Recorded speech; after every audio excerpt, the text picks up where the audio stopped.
Collider Movie Talk for movie fans. I'm your host, Sinead DeFries, and this is the daily show where we bring you the latest news from the world of movies, plus some insight into what it all means. Joining us this morning is Dennis Sen. Hello, everyone, and welcome to another brand new episode of Collider Movie Talk. We weren't here last Friday, so I think this is the first time I've been on the show with all the new fancy gear. Oh, really? Yeah. Wow. Really? Yeah. With the VeriZoom? First movie talk. Right. Okay. All right, also here. Shut up, guys. Just kidding. Also here is John Roca. Hello, everybody. How's it going? Welcome back, Sinead. Nice snowflakes on your shirt. It's so sweet. It's all wintry. I love it. I was going to wear my Santa hat, but you wore snowflakes, so I didn't put my Oh, Santa bummer. We could have matched. It would have been adorable. Okay. Also here is Perry Nemroff. I'm happy to be here, but I'm really sad Roca's scarf isn't here with us today. Oh, yeah, that's true. That would have been the perfect accessory. All right, 20th Century Fox has released a new Assassin's Creed trailer. Through a revolutionary technology that unlocks his genetic memories, Callum Lynch, played by Michael Fassbender, experiences the adventures of his ancestor, Aguilar, in 15th century Spain. Callum discovers he is descended from a mysterious secret society, the Assassins, and amasses incredible knowledge and skills to take on the oppressive and powerful Templar organization in the present day. The movie will hit theaters on December 21st. Dennis, what did you think of the new trailer for Assassin's Creed? What are they doing? I mean, it's like they purposely don't want people to watch the movie. Like, Oh, my God. when you start the trailer, That was amazing. Yes. I hear the music because Perry started the trailer. I'm like, what is this? What are you watching? Ready for it? Oh, yeah. Yes. Oh, I feel yeah. like Night at the Roxbury right now. This is like shots. And then so I start watching, and the actual visuals themselves are fine. Yeah. There's a lot of cool action in there, but it's all the only thing you're thinking about is the music. Yeah. And I don't understand this trend because we just saw a Passengers. It wasn't a full trailer, but it was kind of like a half music video, half trailer thing, which also had music that didn't fit what the trailer was about. And you have this one as well. It's like, are they saying, hey, we're giving up on this movie and we're just going to throw things? I understand people want to try different things to get attention, but this is not the way to go. Yeah. Perry, what did you think about this trailer? Yeah, I'm with you on this one. Not only does this music not work with this material at all, but this is like anti my kind of music. I forgot what we were talking about earlier, but like, you know, when you go into clothing stores and they just play house music, I want out. This thing started playing and I just wanted to turn it off. I don't like it. And what I really don't like even more about this trailer and the recent Passengers trailer is that the music does not go with the tone and the content of the movie. It seems like a really weird thing to me, especially when you can take a song and just release a music video. One of my favorite things to have come out of Suicide Squad was the 21 Pilots song, and I thought that music video was great too. Why not have just done that? Because instead what this feels like is, it feels like a terrible song choice paired with a weird action montage that kind of just spoiled all the hero shots. Roca, what do you think? Yeah, the question is, what do I think of the new trailer? It was terrible. I like Dennis said, I love the visuals as well, but that song, I don't think we're the demographic for that song. That's what's so weird. It feels like what we're talking about here is this kind of techno dance type stuff. Maybe they're trying to go for the video game crowd, and maybe that's their point here because they're trying to like appeal to the younger kids. They know those are the people going to come and see that movie over and over again, and so that's maybe where they're going. And so to me, it seems really a weird choice of music and a weird, like it just seems, and plus that voiceover is so strange too. I was just like, what is this all about? Welcome to the Assassin's Creed. That's Like, another like, thing. Okay, I get it. But besides not liking the music for Yeah. it, I hate when the music is like, the lyrics are like so on their nose. It's like Ezio is coming down and he's jumping, like they're talking about exactly what he's doing, and then he's fighting and he's turning around. I hate that stuff. It's a commentary track Assassin. song. It's Exactly. a It's commentary like, track oh, song for what you're watching. we're gonna do the movie and then we're gonna make a song and they're gonna write the lyrics based on exactly every movement the guy's gonna make. So not only was the music not to my taste, then you have that on top of it. I just think they're appealing to the video game crowd. That's what it feels like to me with this with this kind of trailer. This is for like 18-year-olds, 16, 15-year-olds. And so to older people, it just seems ridiculous. I don't even know. I think I give every living, breathing person out there more credit than that. I don't understand who this is for at all. And I'm not saying it was effective. I'm saying this is what they were the aiming people for. who it is not for more so than anything, which it could be detrimental to how Assassin's Creed does in theaters, are people that don't know the game. Yeah. Could you imagine if they played this before any movie that came out and someone in the audience had no clue what Assassin's Creed was? What are the chances that this would get them to buy a ticket to the movie? I'm concerned for this one at this point. There is some beautiful imagery. One of my favorite things was, I think it was kind of like a sunset shot with silhouettes of people on a mountaintop in front. There was some beautiful imagery like that, but I don't know about this, especially given the competition it's going to be facing at the end of the month. Well, this is concerning because Justin Kurzel is a fantastic director. If you saw his version of Macbeth, that is one of the best filmed versions of any Shakespeare play you will ever see. The visuals, the slow motion, the cinematography, the direction and the pace of that film, and what he got out of Michael Fassbender and Marion Cotillard, who they're teaming up again. This is what gives me hope for the movie, but this kind of trailer really undercuts whatever hope you might have. All right, what's next? Universal Pictures has revealed a poster and small tease for their reboot of The Mummy. The short video throws Tom Cruise right into the action and finds him fleeing the mythical monster. The teaser also shows us small glimpses of the cast, including Russell Crowe's Dr. Jekyll and Mr. Hyde character, while also getting a good look at the mummy herself. The full trailer drops this Sunday, with the movie set for release on June 9th, 2017. Perry, what did you think of the new poster and first tease of The Mummy? Yes. And I can't believe I'm saying yes, because normally I'm so hard on trailer teasers because I think that's a really silly way to market a movie, because a trailer is a tease. Why do you need to tease the trailer? However, the money shot in this particular footage, the iris splitting, the second they did that, not that I didn't have any faith in this idea, but it's going to be a challenge for them to get this cinematic universe off the ground. Something about that visual just got me so hooked. And of course, when you look at the poster, that tagline, I've heard some people say since this drop that, oh, it's strange to reference Bride of Frankenstein in your Mummy movie. No, it's not. Not when you're building a cinematic universe. You can drop in that tagline to excite people who know the material that preceded this movie. Then again, it is also a line that can get newcomers hyped about what's to come. I think both things are brilliant. I can't wait to see the trailer on Sunday. Roka. Yeah, I'm super excited. I'm a massive Tom Cruise fan, so to me, I'm already walking into this excited. And coming off of Jack Reacher 2, which was so terrible, this looks like he's going back to something he really does well. And these kinds of action, just the 5-10 seconds that he's in that teaser, you're just super excited that this is the guy you're going with to open this universe. And I think it's great for him at this point in his life to take on this thing and kind of be the Rock, the Robert Downey Jr. of this universe. You need a tried and true action star, a tried and true mega star to kind of build this universe from, and he's a perfect choice for this. And it looks like the whole shots, the pacing, everything about it looks like it knows what it's doing, and it's doing that right mix of action and like hardcore adventure. And you get Russell Crowe, just the 2 seconds of Russell Crowe. Super excited to see him come into that situation. So to me, I couldn't be more happy. And the James Whale reference is great because it's an homage to people who remember these kinds of things. And these films still echo nowadays. I mean, you do Collider Nightmares. You must know people still love these old school horror films, and they're the foundation of what builds their love of horror. First off, the poster I like because you have a big star like Tom Cruise, and I know later on they're going to put his face all over the posters, but at least this poster right now, they have his name in there, but they're focusing more on the mummy, so it's a nice tease. And then as far as the teaser to the teaser, yeah, I mean, for the 15 seconds we saw, it was pretty cool. I mean, you see Tom Cruise in there, and immediately I'm thinking Mission Impossible. Yeah. Jack Reacher 2 I don't want to talk about. But you see him is swimming underwater. You have the overhead shots of the helicopters in the desert, so you get that action adventure feel.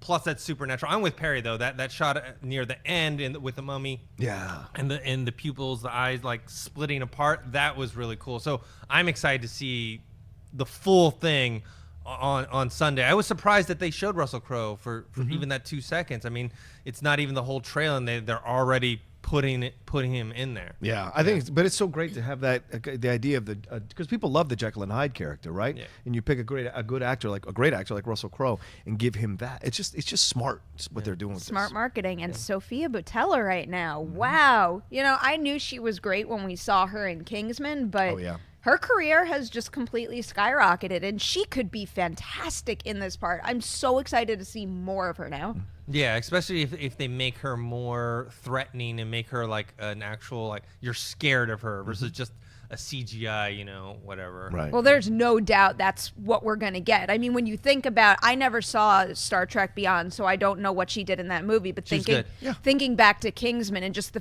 physicality of her performance and how intimidating she was because of what she did. There were some digital effects, obviously, because of what the character was, but most of that was her. She came from, I believe it was those Nike dance commercials, which are absolutely incredible if you haven't seen them. But there is no doubt in my mind that they're not going to bathe her in CGI in this movie, and they're going to actually let her do her thing, which would serve the movie well. Plus, you have Kurtzman directing, you have McQuarrie writing. These are all positive things. And then even the idea of Johnny Depp. I think Johnny Depp is going to get resuscitated here with what's going on with Fantastic Beasts, with what's going on with now he's going to play Invisible Man in this universe. These are all positive things. Like, you find these foundational people, then put them in positions just at the twilight of their careers where they still have enough to give and still have enough to show their talent and give them these challenges. And I think it's good. Like, I think this seems really, I'm just super excited for it. Yeah, I mean, once they start casting these really big name actors, like, look, I mean, I like Luke Evans, but when he did the Dracula movie, it's Right. like he's not a big name star that's going to pull people in. Yeah. This is telling people, look, we're serious. We're putting serious money behind these. I films. still think that could have been a great movie, and it was kind of butchered down the line. Untold. There was so much great material that they were working with early on in the process during like script and shooting, and a lot of what we learned on the set visit was not in the final film, and that's the kind of stuff that I think could have made that a much more interesting story. Yeah. All right, now we're on to buy or sell. Sinead, what do we got first? Disney has released the first clip from Rogue One online. In the clip, Jyn and Cassian fight off some stormtroopers, showing fans a good mix of a war movie in space with some humor centered around Alan Tudyk's motion capture droid K-2SO. We're now in the home stretch as fans everywhere secure their tickets for the December 16th release. Roka, do you buy or sell the first clip from Rogue One? Okay, I buy the clip. I sell the idea of releasing a clip, though, because I just want to go into this blind and enjoy this movie. But it was a fun clip. You get the old school stuff of the stormtroopers being unable to shoot, which we're going to have to make that concession, unable to hit people that they're actually aiming at. We're going to have to make that concession as we go into this movie theater. We see that going in now with this movie. I do like the comedic moment with K-2SO. That was so fun. And his reaction to it, we got to get to hear more than just, I won't kill you this time. We get a little joke. So we understand they're going to have the vibe of the old school Star Wars stuff, but it's still going to have that kind of grittier feel. And so I totally buy the clip. I just wish they hadn't released anything because I just want to go in cold and see this film because I'm super excited. I buy this clip as well. I mean, I think, for what we do, it's a little hard to like go in cold. We got to watch all the trailers, got to watch all the clips, talk about it, and then being someone who's almost done with Catalyst, I'm super. Look, I'm not going to say there's nothing that can compare to the anticipation to Force Awakens because that was a Star Wars movie coming out in had been such a long time, much like right before Phantom Menace. That anticipation, you're not going to replicate that. But Rogue One, I'm looking forward to for a different reason because I'm reading this Catalyst book and learning about Jin's father, Galen Erso. And so now when I watch the film, there's going to be all these things that I'm thinking about that I read in the book that I'm going to see in the movie. I mean, I know most people that are going to see the movie will not have read it, but that's where my anticipation comes from. And you're right, this clip gives the feel of Star Wars. You have that action adventure, you have that comedy. It all seems like it feels like Star Wars. Yeah. Perry? Bye. I want everything I can get from this movie, and not to keep repeating it, but Catalyst is a pretty big game changer for me, where I was already so excited for this movie. After reading that book and feeling like I'm already in this particular realm of the Star Wars universe just makes me want to take every bit of content I can get right now. I hear what you're saying about clips.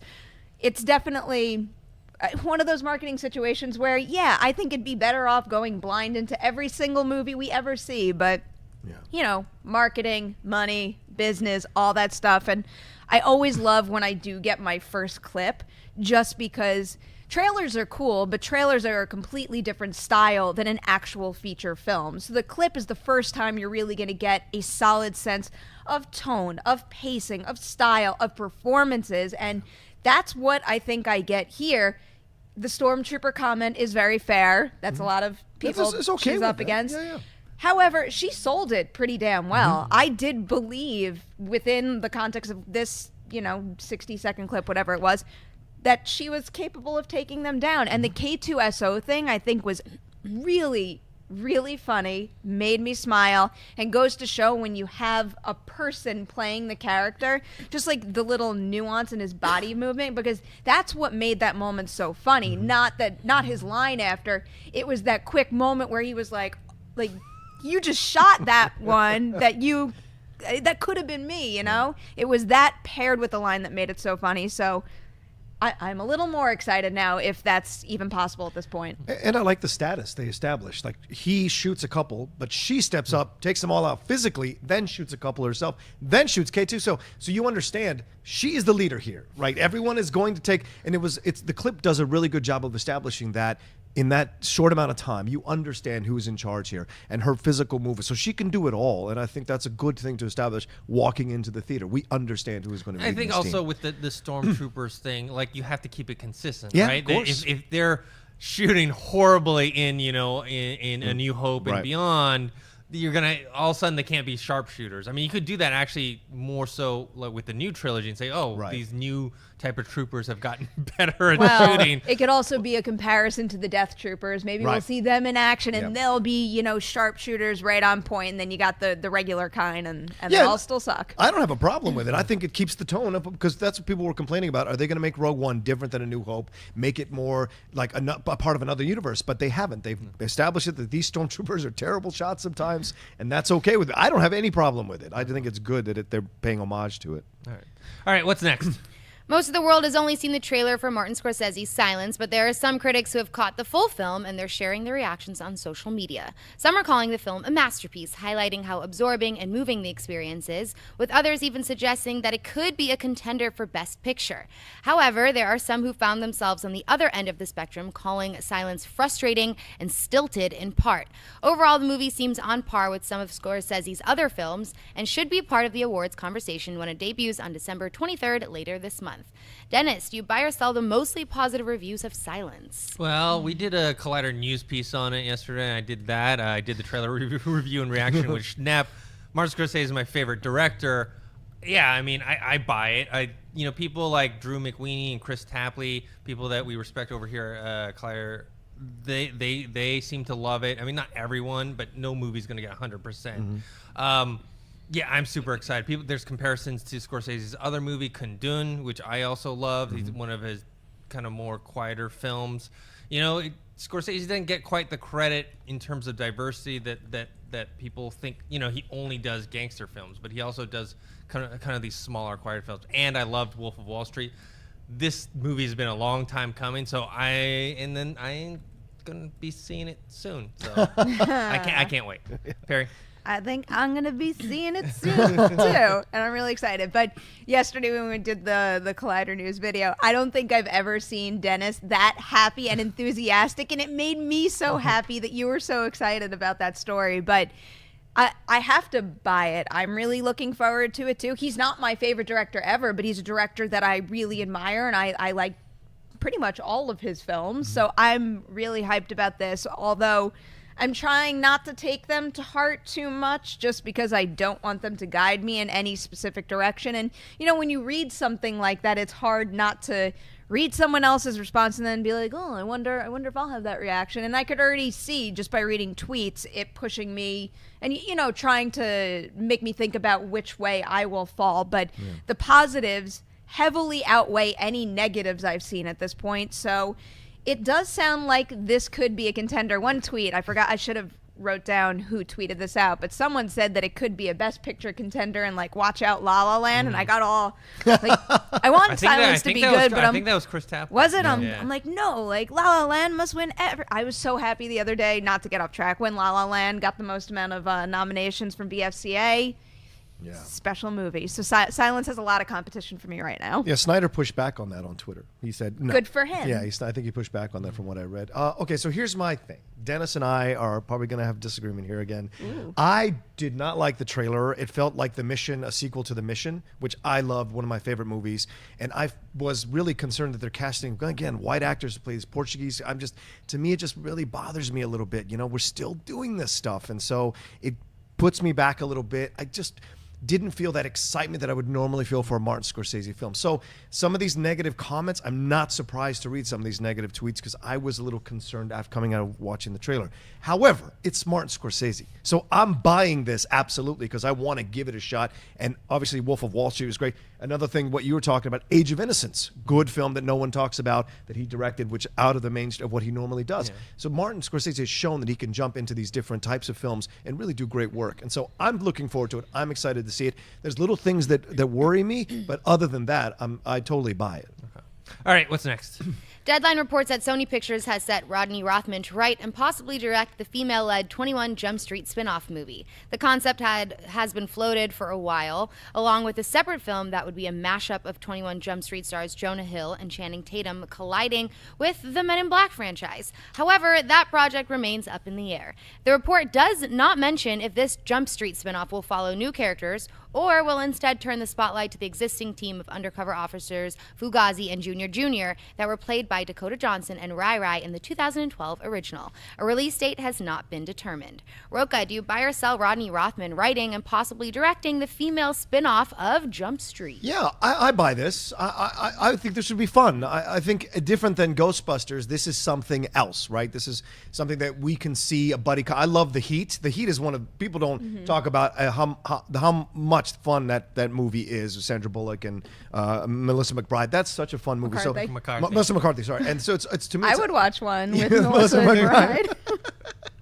Girl, Maybe she should be in this movie. Yeah, well, this looks so much fun, and I like Rodney Rothman as a writer. I mean, he wrote for David Letterman, he wrote for the Academy Awards, he wrote for Committed. Obviously, he wrote 22 Jump Street. He produced Get Him to the Greek, 5-Year Engagement. These are Forgetting Sarah Marshall. These are all good things to have on your track record, on your resume. So to me, absolutely, I buy this and want to give it a shot and see how much fun it could be. And why not? And it's an interracial buddy cop, so we have that Lethal Weapon kind of vibe to it already walking into it. Plus, I think when certain actresses are given the right roles to play in these kinds of like tongue-in-cheek, fun action-type movies, they really soar, and the audience goes with them. And so I would totally be on board with this. So I totally buy it. Yeah, but they're not for sure going to go with those existing characters. They might spin it off. I think they might do something else with more known actors. Oh, you think? Actresses for That's it. fine. Yeah, it's not like the Ghostbusters thing. At least I hope people don't get Right. up in arms. One, they're taking, a franchise which, look, let's be honest. Most of the people who watched 21 Jump Street or 22 Jump Street that liked it and loved it had no idea or never watched the original 21 Jump Street TV show. Right. I mean, I saw a little. I mean, that came out when I was in junior high. I mean, that was a long. Did it? Yes, a long. Junior high? Yes, long time ago. But so it's. I was it's, on my third wife. Yeah. No. Go ahead. Yeah, go. But it's not one of those beloved things where people were like, "Oh my God, 21 Jump Street!" Like, so I think any kind of uproar for this would be totally disingenuous. And also, I feel like this is something where they're taking that existing universe and just kind of pushing, where I think some people's problem with Ghostbusters, they disregarded the Bill Murray one completely and didn't go off of that. I don't know, Perry, what do you think? I'm a little mixed on this. If I'm specifically looking at Rodney Rothman right now and whether or not to buy or sell his involvement, I'll buy it given his track record in other positions in terms of filmmaking, but also because I think he's the one they have scripting Men in Black and the 21 Jump Street crossover. If which they're gonna do it, yeah, because Jonah Hill, I think, has said that it's unlikely that they'll ever do it. But if he did turn in a script for that and it was good, that only bodes well for the script for this movie, so that's cool. But the way Sony's been handling this one in particular makes me nervous, just with bringing on different writers. And then there was that whole report where they're doing the dual track thing, which doesn't necessarily wind up giving you the best results when you have two people working on with two different groups of writers or two different people, whatever, working on two separate ideas, and then you mishmash whatever works best. You just don't end up with a cohesive idea. So I didn't like that, but clearly they're, restructuring right now and they're taking a different approach, which could be better. It's just, with Sony and the way they're handling this, it's made me nervous every step of the way. But I like the idea. I'm a big fan of 21 and 22 Jump Street. I wouldn't mind if they kept Dakota Johnson around, because I think she deserves a little more credit than she's getting, largely because of the 50 Shades franchise, which I know a lot of people out there are not big fans of. So, but she did, I don't know if any of you guys saw How to Be Single, but that's a movie that I think deserves a lot more credit than it got, with her and Rebel Wilson, and she was really good in it. Like, she was funny. The movie was still kind of heartfelt. I thought that was great, and it shouldn't have been overlooked like it was. So, if it comes a time when we get this movie and she is one of the leads in it, I think I could get behind that.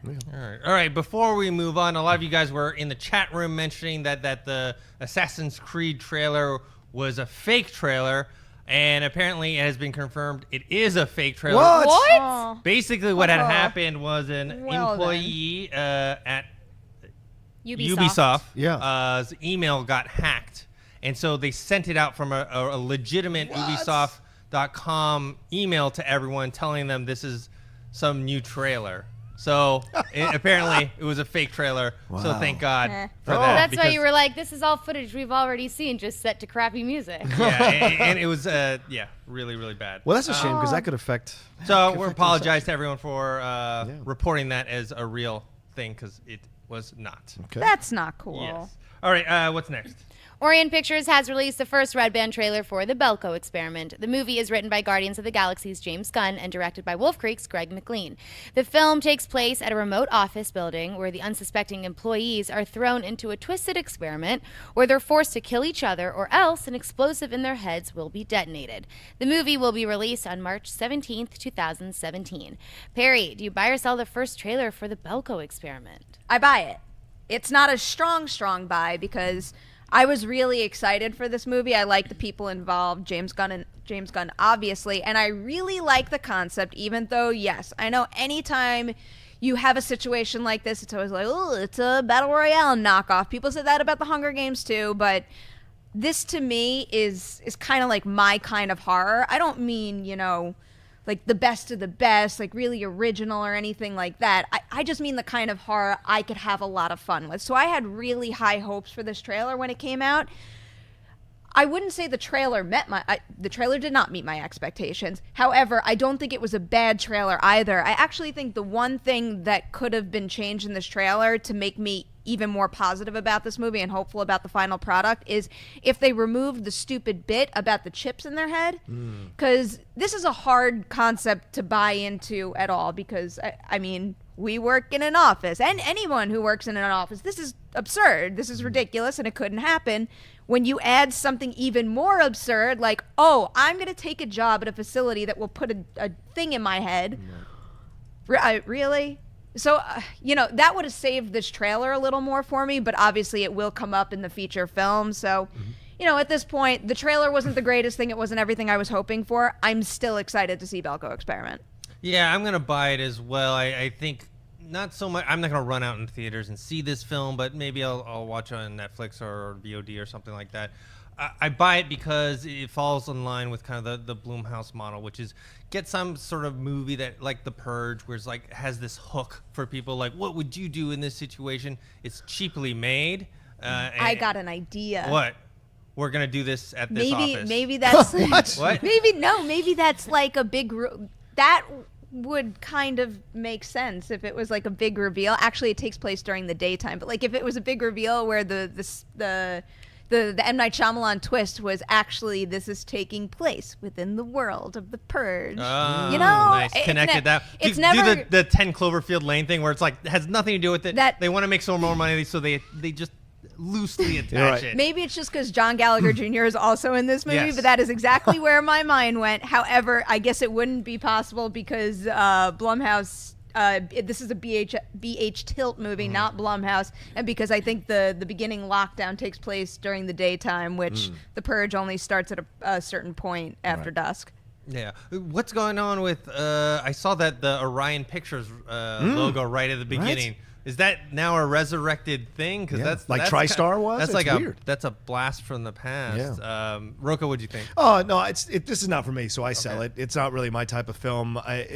Wendy and I were talking off camera, and she mentioned it has resonance of battle royale, and she's right. That whole idea of the chip thing, which you mentioned, Perry, it's absolutely like if this was like set in the future, okay, I can allow that, right? That possibility. Who knows what we're going to be like? Barcodes, we've seen that since THX 1138. So it's like to me, it wouldn't be surprising to see something like this in the future. But this seems like now, and why would you work in an office where they implant stuff in your head? I mean, also it has shades of Kingsman. Remember they were doing that in Kingsman too, with Samuel Jackson putting that stuff in people's necks. So that kind of thing takes away. Plus, there's not a lot of really name actors that make me want to go see this. Like I love Tony Goldwyn. I'm a big fan of Michael Rooker, John C. McGinley, who's great on Stan and the Evil Dead. Or There's a lot of character actors. Yeah, a lot of in here. character actors, but nobody that's really gonna hook me to go see this thing. And so, to me, you're gonna need that. And it has shades of Devil, I think, with the one in the elevator that Shyamalan did. It has this kinds of weird vibe to it that, to me, just does not appeal to my tastes in this kind of thing. So I sell the trailer, but I totally respect the fact that you two want to buy it. Yeah. Sinead, I know you have strong opinions about this movie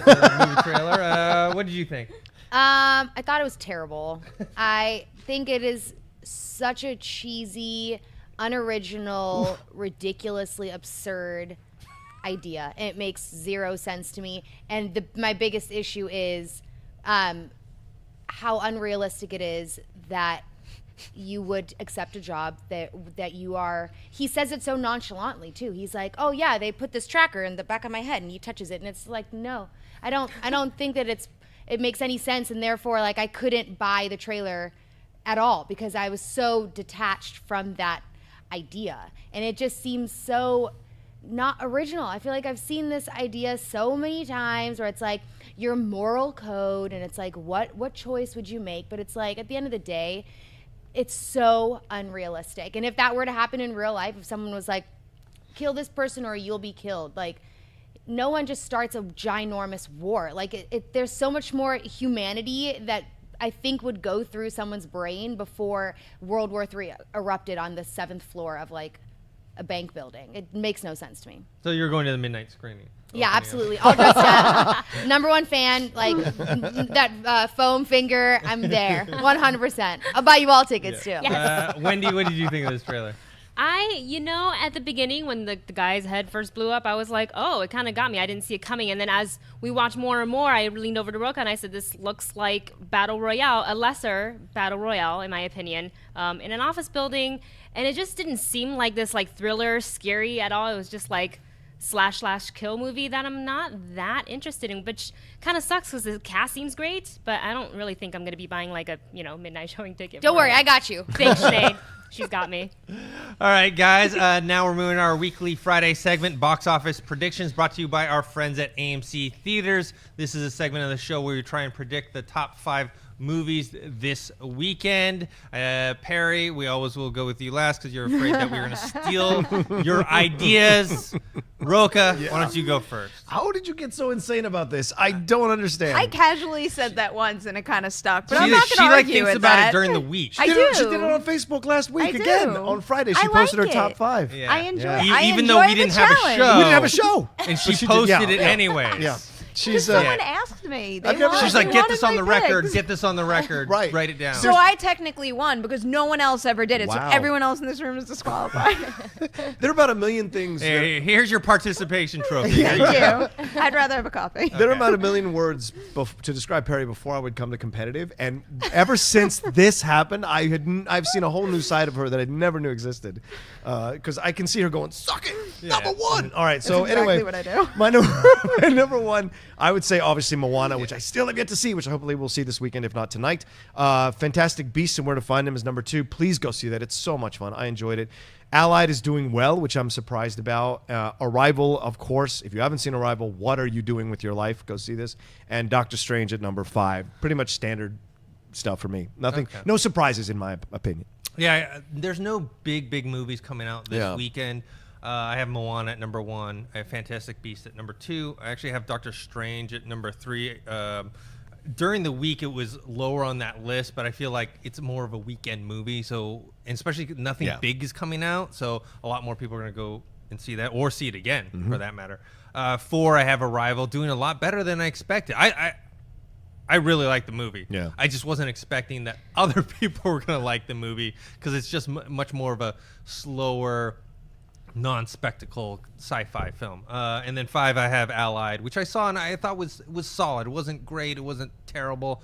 There's a certain demographic that goes to these movies, but I think it underperformed. Perry, what's your top 5? I think we're all going to have the same top 2. I'm definitely going Moana number 1. And just looking back at Trolls, that one had a really, really small weekend 1 to 2 drop. So I think Moana's kind of going to crush it again, like have maybe only a 50% drop, if not less. Then definitely Fantastic Beasts, which I also think is going to hold on pretty strong. The next 3 are kind of like the messy bunch because I think they're going to be really close together. But I'm giving Arrival the edge, and I'm going Arrival number 3 pretty much because it's doing well so far and it's getting more theaters. Where I think Doctor Strange is losing theaters, and I feel like Allied is going to kind of lose steam. Where I don't think people are talking enough about Allied as in good word of mouth, even though I think the response has been pretty positive, but I most certainly have not had anyone ask me, so should I go see Allied? It's no. Should I go see Doctor Strange? Should I go see Arrival? Should I see Moana? Should I even see Nocturnal Animals? Stuff like that. I'm being asked about different titles, so I'm going to go Arrival 3, Doctor Strange 4, Allied 5. Okay, so we have different lists then. We do. All right. We do. No, Oh, boy. we don't. No Here we need for a go. tiebreaker. Here we go. No need for the tiebreaker. All right, guys. Before we get on to a mailbag, we actually want to run a clip that we had an interview with Loving director Jeff Nichols that Perry did yesterday. We have a 2-minute clip, 1 minute, 2-minute clip now. We You're have looking at me like I know. we have the full thing on the YouTube channel. Surprise, guys. So check out this clip.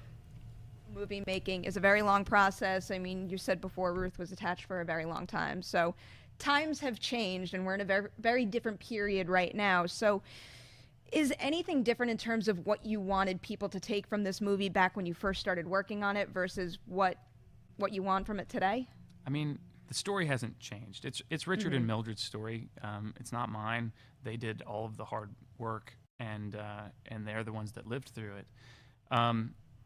What I've found is people's interpretation of it evolves and changes. Right now, it seems like the volume's just turned up on everything. If you liked the film before, it means that much more to you. If you didn't like the film before, you're that much angrier about what it doesn't represent, in our society. And that's happened on all my films from the beginning. I think because I make films that are slightly open-ended in a lot of cases, but they just aren't very pointed in terms of telling you to think something, especially this film. So the films, they kind of act like vessels for the audience. They bring their own belief systems into the theater, and they put them on the films. And that's been really fascinating to see evolve really since May in Cannes. The country was in one place in May. It was another place by September in Toronto, and yet another place in November now. And so, I don't know, it seems like the story's not changing, the movie's not changing, but the way people interpret it certainly is. So check out Loving. It's in theaters right now. I think it's slowly expanding. If you want to check out the rest of Perry's interview with Jeff Nichols, who also directed one of my favorite movies, Mud. He also did Midnight Special earlier this year, is Loving. I think he mentioned in that interview that he also is attached to the Alien Nation movie as well. Yeah. So, yeah, if you want to check out that out, it'll be on our YouTube channel. Now, before we move on to mailbag, I remind you we're going to take live Twitter questions at the end of the show. You tweet us at Collider Video. All right, what's the first mailbag question? Mike writes, "Hi, Collider crew. What is your favorite closing shot in a movie? For me, it's Heat and Her. Between the cinematography, music, and emotion of each, I can't help but say, wow, whenever I see them. Love the channel and keep up the great content you turn out." Perry, what do you have for this favorite closing shots? We've had similar questions where it's favorite endings, but this is favorite closing actual shot. Just because it's fresh in my brain, I'm not going to spoil why this is special, but I want to recommend Nocturnal Animals to people because that movie ends on a shot that I think given what happens in the movie and what's revealed towards the end of it, just that shot in particular, it's like, you know, that feeling where all of a sudden you feel like you're in that shot too, and it's a very haunting visual when you think about it that way. But now for ones that people will actually remember, Inception. Yes. Yeah. You know, I know some folks have their issues with that ambiguous ending. I think it is, 1, super effective, 2, a beautiful shot, and that score just makes it that much more powerful. And then I'll give a little shout out to some horror, and I'll say Paranormal Activity, the first movie, because where that first movie ends, you guys have seen it, right? Yeah. Love that movie. Where she comes back into the room and she crawls up to the camera and kind of like does like the eerie demon grin at the camera.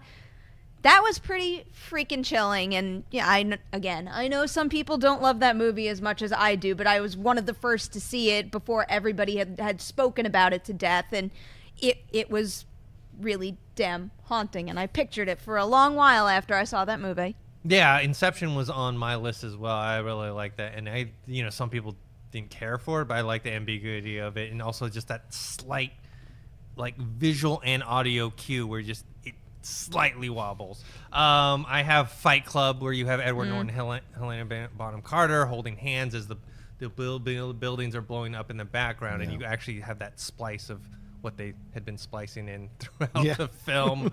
I also always mention this film, The Wrestler, with Randy the Ram. Yep. Jumps off the top rope and he just exits frame, and they leave that empty frame there. Roka? That's great, Dennis. Still a crime that Mickey didn't win the Oscar. Oh, for that. yeah. Still a freaking crime. It's something we can agree on. Damn right. It's such a great Not last often, shot. but we're on the same page on this one.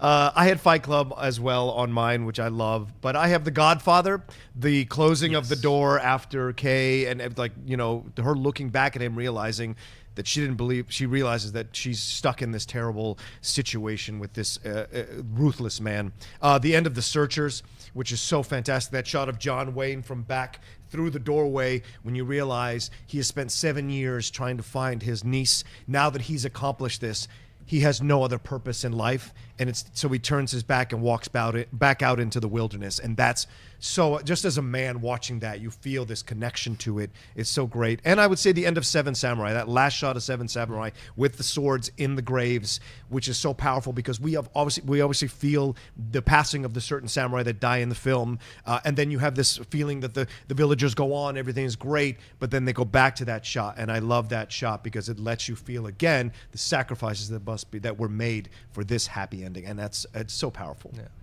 All right, guys, that's it for Mailbag. Now to your live Twitter questions. Wendy, what do you got picked out? First one comes from Nolan Dean, who writes, since you brought up The Mummy, who do you think should play Dracula in this universe? I pick Alan Cumming. No, absolutely not. I'm sorry. Perry, you have any idea? Even though I didn't love Dracula Untold, like I said before, I think that movie had more potential, and I also think Luke Evans is a very talented actor, so I say give him another shot. And it's not like he himself needs to earn that other shot. I think he just needs better material, and he deserves it. I say keep him in the role. I'd go with Tom Hiddleston. I think he kind of has that vibe to him that he could get off with playing a vampire. That's tough. But what did we just with Brad? I mean, Tom Cruise already did it in Interview with the Vampires. So you have to take him out. I don't know. It's tough for me. There's so many different people, but I like Javier Bardem. Javier Bardem would be fantastic. I think is a totally out of the box. Yeah, out of the box choice. Plus, he's an established strong actor. He's played villains before, and he can play both sides of it. I think Mads Mikkelsen is another possible choice. Mads Mikkelsen. That's a good call.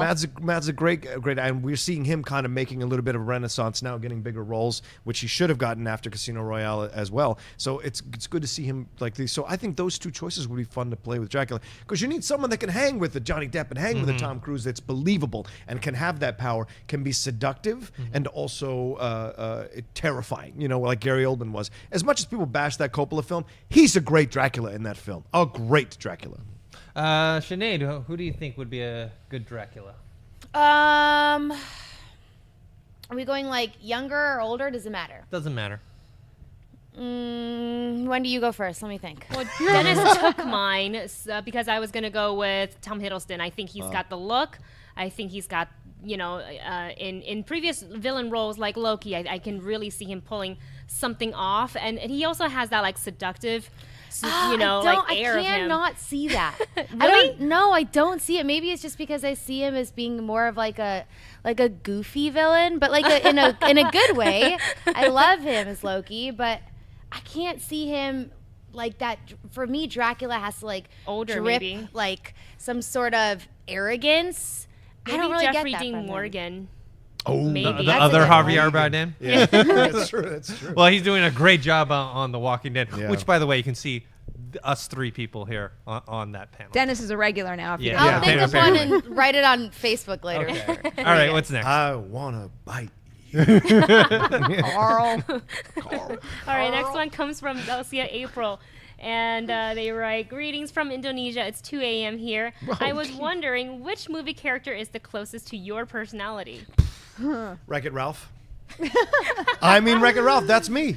I feel like I'm not quite the good guy all the time, and I can physically mess stuff up on accident. I'm clumsy like that, but I got a good heart. I just want to grab that gold medal. That's all. For me, it's tough. It's not a movie character. It's a TV character. It's Larry David from Curb Your Enthusiasm.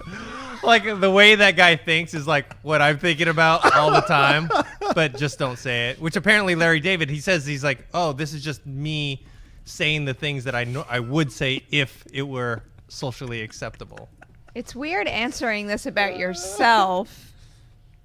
I don't know. The ones that come to mind most recently, just because they're fresh in my, I've actually never thought about this, which is weird to me, but I saw a little of myself in Catherine Waterston's character in Fantastic Beasts, just because she cared so much about what she was doing, and she wanted to be seen like in good favor and rise in the ranks and do a good job, which is something that's very important to me. And then if you haven't seen Edge of 17, I think just about any young woman growing up in a suburban family like that can identify with not necessarily what Haley Steinfeld's character does in that movie, but what she's feeling. So those are the two that come to mind right now. Wendy, if you had a movie character, or in my case, a TV character that you're most similar to, or that reminds me of yourself? I have two that I don't know which one I want, so I'll say both. And they're both animated characters, both dressed in green, ironically. One is Toph from Avatar: The Last Airbender, and the other is Discuss from Inside Out. Okay. Yes, Sinead? right? Right? I great would choice. say I'm probably the most like Rapunzel from Tangled, Oh my God, yes. because she is a little neurotic and loud, but also she just wants more all the time and she's never satisfied, which is pretty much me. Okay. I'm very proud of our crew here for not naming like some like crazy like, oh, I'd be like Brad Pitt or Tom yeah, Cruise or right. like I am someone definitely, like some perfect Princess Leia. leading man or leading woman type of thing. Yeah. All right, let's do one more. All right, this one comes from Rocky Drago 66, who writes, are you guys worried Sophia Boutella as the Mummy is going to be another Enchantress from Suicide Squad? I don't know how you can get worse than that, to be honest. That's why I'm not worried. I mean, there is, a little bit of concern, but I mean, even just that short little bit from that 15-second trailer already looks much more intimidating and scary than this thing that we saw at the end of Suicide Squad. I don't know what that is. The bar is so low, I don't think you can get lower than that. No, because this is exactly what I said when we had that discussion. Based on what I saw in that teaser, I don't think they are doing the CGI bathed version of a villain. And given what Sophia Boutella is naturally capable of and why she's a star now, I don't understand why you would cast someone like her in that role with those physical abilities and then just ruin it. So no, I don't think it's going to be that at all. Okay. Yeah, a little more ruthless. You have a stronger foundation in Sophia than you do in Kara. Sophia has way more power, way more talent bringing to this character than Kara does with the Sorceress. And so for me, I have no doubts that she's going to be fantastic in The Mummy. No doubts. All right, guys, that's it for today's episode of Collider Movie Talk. Thanks for joining us. I want to thank the people at the table with me. Roka, where can people find you? Guys, you can always find me at The Roka Says on Twitter and on Instagram. See all the shows I'm co-hosting and hosting and being a guest on. So the Cinephiles, we just dropped Apocalypse Now this morning, so please go and listen to that. Find it on iTunes and on Stitcher. And every Wednesday, 1 p.m. on the Geek and Sundry Twitch channel, Super Animation Game Time. We just interviewed Ginny McSwain, JP Karliak, a bunch of people, and Carrie Payton. We're going to be interviewing Carrie Payton soon, so it'll be fun to go and listen to us do that. Perry? You guys can catch me on Twitter and Instagram at P. Nemiroff. Collider Nightmares every Wednesday morning. There's Best of the Week on Saturday, Mailbag on Saturday, Walking Dead recap show, and After Ash every Sunday night. I think that's it. I'm probably forgetting something. Oh, go watch the Loving interview too, because that's cool. Sinead, where can people find you? I'm here on Mondays hosting TV Talk, on Fridays hosting Movie Talk. I'm finally back on Mailbag this weekend. Yeah. And I'm also online at Sinead DeFries and at thatsosinead.com. Wendy? You can find me on YouTube at The Movie Couple channel and on Twitter, Instagram, Snapchat at Wendy Lee Zaney. Also, I forgot to mention that there's going to be a schmodown between Finstock and Sam Levine today at 2 p.m. Also, yeah, we have mailbags on Saturday and Sunday, Best of the Week also. And then we have Movie Talk back on Monday. You can find me on Twitter at ThinkHero, on Instagram, Dennis.tzng. Don't forget to subscribe to this YouTube channel, youtube.com/Collider Videos, and we'll see you guys next time. Hey guys, if you like this video, click the thumbs up button. Also, make sure you subscribe to our YouTube channel. It'll help you stay up to date with everything we've got going on here at Collider.